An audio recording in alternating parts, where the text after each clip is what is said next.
ಎರಡನೇದಾಗಿ ನಾವು ಈ ಸಾಲದಿಂದ, ಈ ಬಾಧೆಗಳಿಂದ ಹೊರಗಡೆ ಬರ್ಬೇಕಾದ್ರೆ ಏನ್ ಮಾಡ್ಬೇಕು? ಎರಡನೇದಾಗಿ ನೋಡ್ರಿ, 27ನೇ ಅಧ್ಯಾಯ, ಕೀರ್ತನೆ 27ನೇ ಅಧ್ಯಾಯ, ಅದ್ರಲ್ಲಿ ಕಡೆ ಭಾಗವನ್ನು ಓದಿಕೊಳ್ಳೋಣ.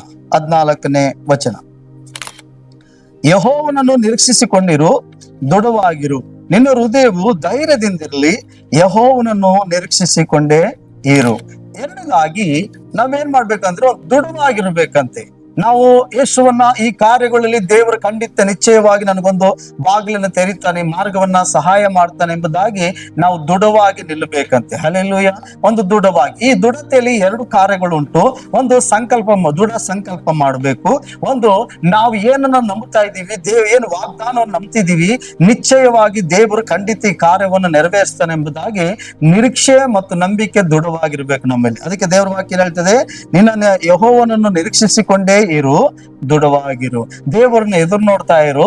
ದೇವರು ಖಂಡಿತವಾದ ರೀತಿಯಲ್ಲಿ ನಿನ್ನನ್ನು ಬಲಪಡಿಸ್ತಾನೆ, ಮಾರ್ಗಗಳನ್ನು ತೆರೆದು ಕೊಡ್ತಾನೆ, ಮತ್ತು ನಿನ್ನ ನಿರೀಕ್ಷೆ ಕುಂದಬಾರದು, ನಿನ್ನ ವಿಶ್ವಾಸಗಳು ಕುಂದಬಾರದು, ನೀನು ಧೈರ್ಯವಾಗಿರು ಅಂತ ಹೇಳ್ತದೆ. ಹಾಗಾದ್ರೆ ನಾವು ದೇವರನ್ನ ಸಹಾಯಕ್ಕಾಗಿ ದೇವರನ್ನು ಬೇಡ್ತಾ ಇದ್ದೀವ, ದೇವ್ರ ಈ ಕಾರ್ಯವನ್ನು ಮಾಡ್ತಾನೆ ಎಂಬುದಾಗಿ ನಂಬುತ್ತಾ ಇದ್ದೀವ.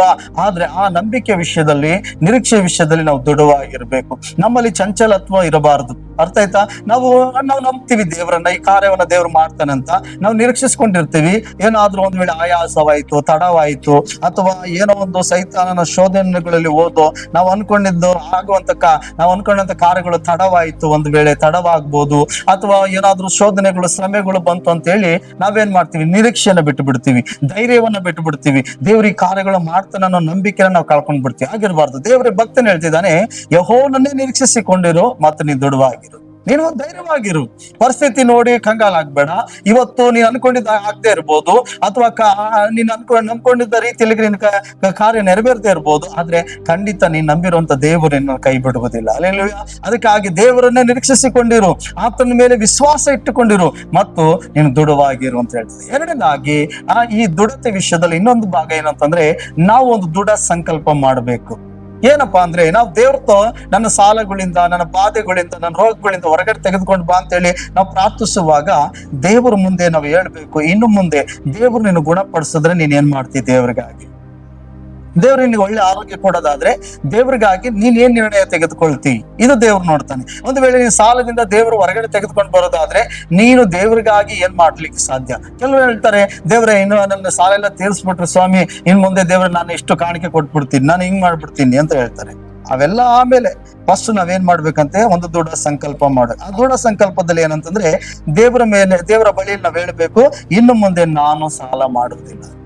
ನಾವು ದೇವ್ರದ್ದು ಒಂದು ದೃಢವಾದ ಸಂಕಲ್ಪ ಮಾಡ್ಬೇಕು. ಇನ್ನು ಮುಂದೆ ಎಂತ ಇಕ್ಕಟ್ಟಾದ ಪರಿಸ್ಥಿತಿ ಬಂದ್ರು, ಎಂತ ಸಂದರ್ಭ ಬಂದ್ರು, ಮನುಷ್ಯರನ್ನು ಮೆಚ್ಚಿಸುವಂತದ್ದು ಬಂದ್ರು ಕೂಡ ಇಲ್ಲ, ಯಾವುದೇ ತೊಂದರೆ ಬಂದ್ರು ಸ್ವಾಮಿ, ನಾನು ಇನ್ನು ಮುಂದೆ ಸಾಲ ಮಾಡುವುದಿಲ್ಲ.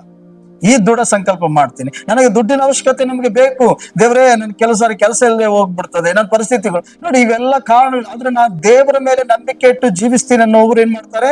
ದೃಢವಾದ ಸಂಕಲ್ಪ ಮಾಡ್ತಾರೆ.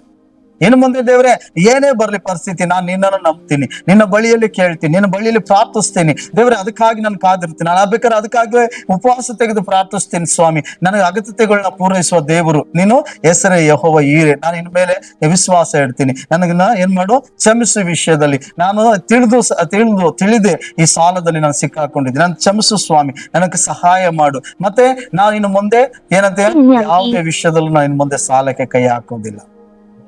ನೀನ್ ಕೊಟ್ಟಿದ್ರಲ್ಲಿ ನಾನು ತೃಪ್ತಿ ಉಳ್ಳವನಾಗಿರ್ತೀನಿ, ನೀನು ಕೊಟ್ಟಿದ್ರಲ್ಲಿ ನಾವು ತೃಪ್ತಿ ಉಳ್ಳವರಾಗಿರ್ತೀವಿ ಎಂಬುದಾಗಿ ಯಾವಾಗ ನಾವು ದೃಢ ನಿಶ್ಚಯ ಮಾಡ್ತೀವೋ, ಖಂಡಿತ ದೇವರು ಏನಾದ್ರೂ ಒಂದು ಮಾರ್ಗವನ್ನು ತೆರೀತಾರೆ. ಅರ್ಥ ಆಯ್ತಾ? ನಮ್ಗೆ ಅಯ್ಯೋ ಸಾಲ ತೀರೋಗ್ಲಂದ್ರೆ ಕೆಲವು ಸಾಲ ಮಾಡಿದವ್ರಿಗೆ ಏನಿಸ್ತದೆ, ಹೌದಪ್ಪ ಬೇಗ ತೀರೋಗ್ಬಿಟ್ರೆ ನೆಮ್ಮದಿ ಅಪ್ಪ ನಮಗೆ ಅಂತ ಅನ್ಕೊಳ್ತಾರೆ. ಹಾಗಾದ್ರೆ ನಾವು ಸಾಲ ತೀರೋಯ್ತದೆ, ಮತ್ತೆ ನಾವು ಯಾವ್ದಾರ ಪರಿಸ್ಥಿತಿ ಬಂದಾಗ ಮತ್ತೆ ಹೋಗಿ ಆ ಸಾಲದಲ್ಲಿ ಬೀಳುವವರಾಗಿ ಇರಬಾರ್ದು.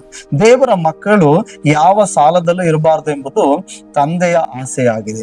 ಅದಕ್ಕಾಗಿ ರೋಮ ಪತ್ರಿಕೆ ನಾವು ನೋಡ್ತೀವಿ, ನಿಮಗೆ ಯಾವ ಋಣವೂ ನಿಮ್ಮ ಮೇಲೆ ಇರಬಾರ್ದು, ನೀವು ಏನಂತೆ ಪ್ರೀತಿ ಎಂಬ ಋಣವೇ ನಿಮ್ಮ ಮೇಲೆ ಇರ್ಲಿ ಅಂತ ಹೇಳ್ತದೆ. ಇವತ್ತು ನಮ್ಮ ಮೇಲೆ ಬಹಳ ಋಣಗಳಿವೆ, ಬಹಳ ಸಾಲಗಳಿವೆ. ಅದಕ್ಕೆ ದೇವ್ರ ವಾಕ್ಯ ಹೇಳ್ತದೆ, ಅದರಿಂದ ಹೊರಗಡೆ ಬರ್ಬೇಕಂತಂದ್ರೆ ನಾವು ದೃಢವಾದ ಸಂಕಲ್ಪ ಮಾಡ್ಬೇಕು, ದೇವ್ರತ್ರ ನಾವು ಕ್ಷಮಾಪಣೆ ಕೇಳ್ಬೇಕು, ಮತ್ತೆ ದೃಢವಾದ ಸಂಕಲ್ಪ ಮಾಡ್ಬೇಕು, ಇನ್ನು ಮುಂದೆ ನಾನು ಸಾಲ ಮಾಡುದು